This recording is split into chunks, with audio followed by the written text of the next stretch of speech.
I like to have students playing games and using technology when they come in to keep them busy with very specific things, very specifically for them. Perfect practice makes perfect. Practice makes permanent. So when the students come in, I really make sure that they're practicing exactly what they need, where they're at in games, and using technology, and they're rotating around until they can get to me. When we use Prodigy, I really like that game because it corrects them, it gives them, it adjusts the level right to where they're at, and the students find it very engaging even when they're in grade 8. The games that I have them play are set out specifically for where they're at. They always have a prompt or a cue if they need it so that they're not practicing it incorrectly for too long. I like to switch up the games often to keep them engaged and entertained, even though they do tend to prefer the technology the most. This keeps students engaged and on task so that when they're conferring with me, I don't need to be worrying about the rest of the class. I can really focus in on one student or my small group to make sure that they're getting that extra time to practice being mathematicians. So one way that I organize things so that I'm very efficient when working with my little mathematicians is to have everything in a binder. This might be good for classroom teachers that want to just walk around from space to space, from quadrant to quadrant. In the front here, I have my conferring math musts outlined so that I have a reminder, as well as the add-ons for conferring questions. When you open it up, inside, I have a laminated 200s chart ready to go and a little mini whiteboard. And I use all these pockets that are interchangeable so you can have lots of different materials stored and ready to go and interchange as the seasons come for math. And this one I like to keep whiteboard erasers and markers. In one of these pockets, I have beads. You can get them at Walmart.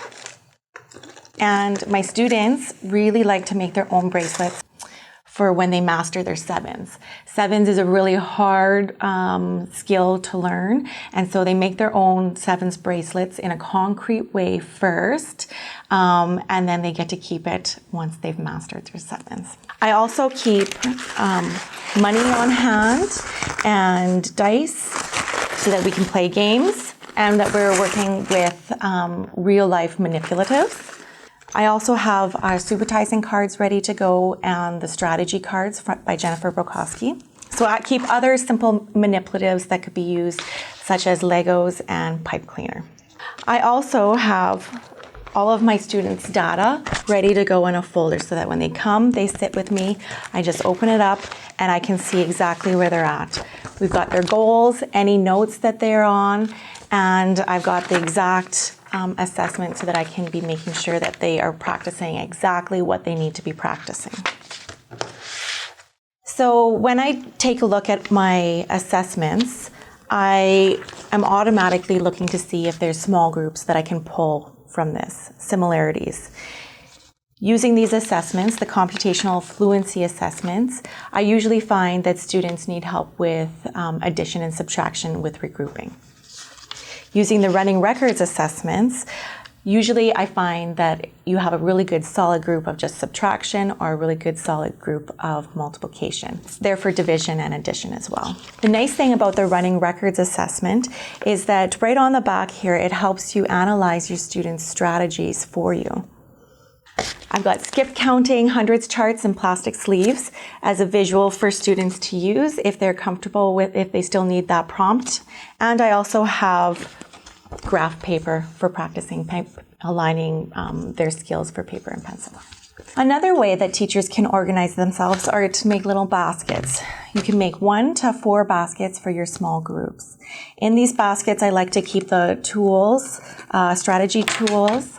I like to keep these tens frames, manipulatives.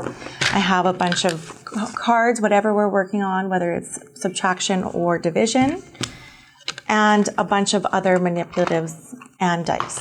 It's really important when you're conferring that you have these baskets ready and organized to go.